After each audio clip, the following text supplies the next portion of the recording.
बिस्मिल्लाहिर्रहमानिर्रहीम। मौजूद सामईन गिरामी, हज़रत वहाब हज़रत अदरीस रज़ी अल्लाह अन्हा से रिवायत करते हैं कि मैंने बाज़ किताबों में पढ़ा है कि हज़रत ईसा अलैहिस्सलाम ने अपनी वालदा हज़रत मरियम अलैहिस्सलाम से कहा कि दुनिया फ़ना और ज़वाल पजीर होने वाली है और आखिरत का मकाम बका और सकून वाला है। ऐ मेरी माँ, हम इस दुनिया से अलहदगी इख्तियार कर लेते हैं। हज़रत मरियम अलैहिस्सलाम अपने बेटे की बात मान लेती हैं और फिर दोनों माँ बेटा लबनान के पहाड़ की तरफ चले जाते हैं और लबनान के पहाड़ में अल्लाह की इबादत करने लगते हैं। वो दिन को रोज़ा और रात को नमाज पढ़ते हैं। वो दरख्तों के पत्ते खाकर और बारिश का पानी पीकर गुजारा करते हैं। दोनों माँ बेटा कई दिनों तक उस पहाड़ पर रहते हैं। एक दिन हज़रत ईसा अलैहिस्सलाम पहाड़ से उतरकर मैदान में अफ्तारी के लिए घास की तलाश में गए ताकि इससे रोज़ा अफ्तार करें। जब हज़रत ईसा अलैहिस्सलाम पहाड़ से नीचे उतरे तो सामईन गिरामी, वाक़े की मुकम्मल तफसील जानने से पहले आपसे गुजारिश है कि अगर आप इस चैनल अच्छी बातें पर नए हैं तो चैनल को ज़रूर सब्सक्राइब कर लें और साथ मौजूद बेल आइकॉन को भी हल्का सा पुश कर दें ताकि मुस्तकबिल में आने वाली हर नई वीडियो का नोटिफिकेशन आपको बर वक्त मिलता रहे। नाज़रीन गिरामी, जब हज़रत ईसा अलैहिस्सलाम पहाड़ से नीचे उतरे तो उसी वक़्त मलकुल मौत हज़रत मरियम अलैहिस्सलाम के पास पहुँच गए। सबसे पहले मलकुल मौत ने हज़रत मरियम अलैहिस्सलाम को बड़ी आजिज़ी से सलाम पेश किया और फिर कहा, ऐ मरियम, रोज़े रखने वाली, अल्लाह की बंदगी करने वाली, तुझ पर अल्लाह की रहमत हो। हज़रत मरियम अलैहिस्सलाम ने पूछा, तू कौन है? तेरी आवाज़ से मेरे रोंगटे खड़े हो गए हैं, तेरे खौफ से मेरे होशो हवास गुम हो गए हैं। उसने कहा, मैं रूहे कब्ज़ करने वाला फरिश्ता हूँ। हज़रत मरियम अलैहिस्सलाम ने फरमाया, तू यहाँ मुलाकात के लिए आया है या फिर मेरी रूह कब्ज़ करने के लिए? मलकुल मौत ने कहा, मैं अल्लाह ताला के हुक्म से आपकी रूह कब्ज़ करने आया हूँ, आप मौत की तैयारी कर लें। तो हज़रत मरियम अलैहिस्सलाम ने फरमाया, तो मुझे इतनी इजाज़त नहीं देता कि मुझसे प्यार करने वाला, मेरी आंखों की ठंडक, मेरा लख्ते जिगर और मेरे दिल के बाग का फूल आ जाए तो फिर मेरी रूह कब्ज़ कर लेना।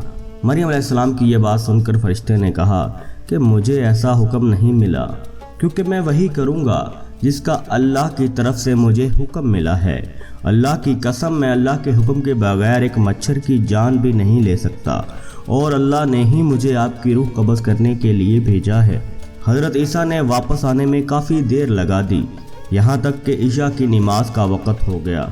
हज़रत ईसा अलैहिस्सलाम घास तरकारी लेकर पहाड़ पर पहुँचे तो आपने देखा कि आपकी वालदा ख्वाब में सोई हुई हैं। ये मंज़र देखकर हज़रत ईसा अलैहिस्सलाम समझे कि वो फ़र्ज़ नमाज पढ़ चुकी हैं। घास तरकारी रखकर हज़रत ईसा अलैहिस्सलाम अपनी वालदा मोहतरमा के पास रात गए तक खड़े रहे और अपनी माँ की तरफ देखते रहे और फिर नहायत आजिज़ी और दर्दनाक आवाज़ से पुकारा, अम्मा जान, आप पर अल्लाह की रहमत हो। मेरी माँ रात ज़्यादा गुजर चुकी है और रोज़ेदार रोज़ा इफ्तार कर चुके हैं और नेक लोग अल्लाह की इबादत में मशगूल हैं। आप भी नमाज के लिए उठिए। क्या वजह है कि आज आप अल्लाह पाक की बंदगी के लिए नहीं उठेंगी और नमाज नहीं पढ़ेंगी? फिर हज़रत ईसा अलैहिस्सलाम ने दिल में सोचा कि कभी कभी नींद मीठी और अच्छी मालूम होती है, शायद आप ग़ल्बे नींद की वजह से नहीं उठ रहीं।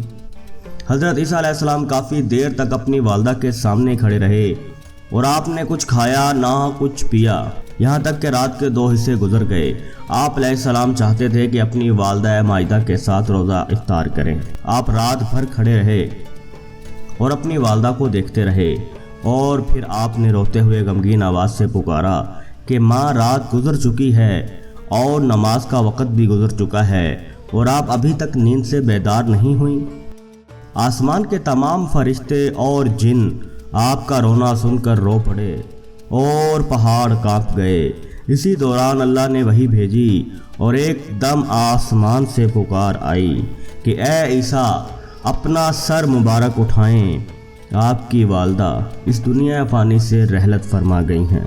तब हज़रत ईसा अलैहिस्सलाम ने अपना सर मुबारक उठाया और गरिया जारी करने लगे और अल्लाह से इल्तजा करने लगे کہ اب کون ہوگا رات کے وقت مجھے سکون دینے والا، اور کون میری غربت کا غم گسار ہوگا، اور کون میری مدد کرے گا۔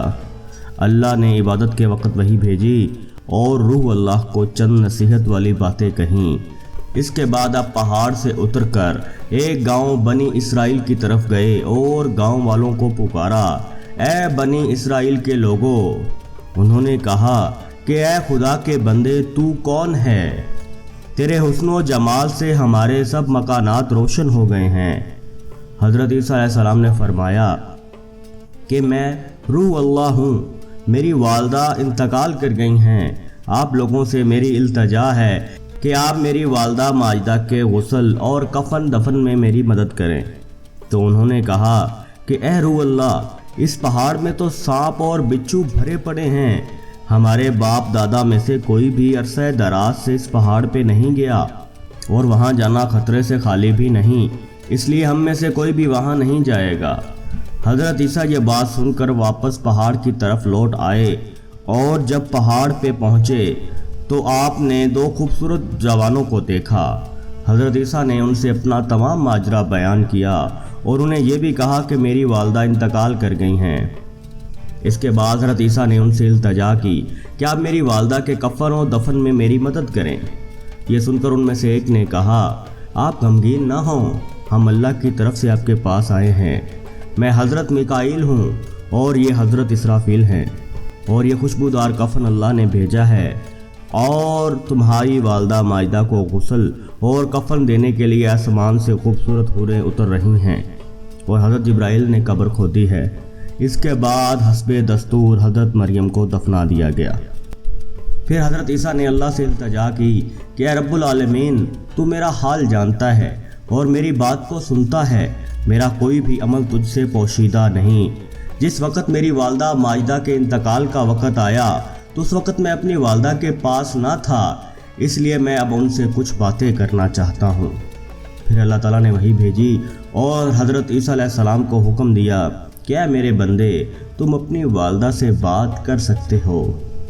اس کے بعد حضرت عیسیٰ علیہ السلام اپنی والدہ کے لحد مبارک کے پاس گئے اور دردناک آواز میں اپنی والدہ کو پکارا، تو آپ کی والدہ نے قبر سے جواب دیا کہ اے میرے بیٹے، میری آنکھوں کی ٹھنڈک کیا کہنا چاہتے ہو؟ حضرت عیسیٰ علیہ السلام نے عرض کی، آپ نے اپنی جگہ کیسی پائی اور اپنے اللہ کو کیسا پایا؟ آپ کی والدہ نے فرمایا کہ میرا اللہ کی طرف لوٹنا بہت اچھا لوٹنا ہے، اور میری جگہ بہت اچھی ہے، اور میں نے اپنے اللہ تعالیٰ کو نہایت مہربان اور راضی پایا ہے۔ پھر حضرت عیسیٰ علیہ السلام نے پوچھا، آپ نے موت کو کیسے پایا؟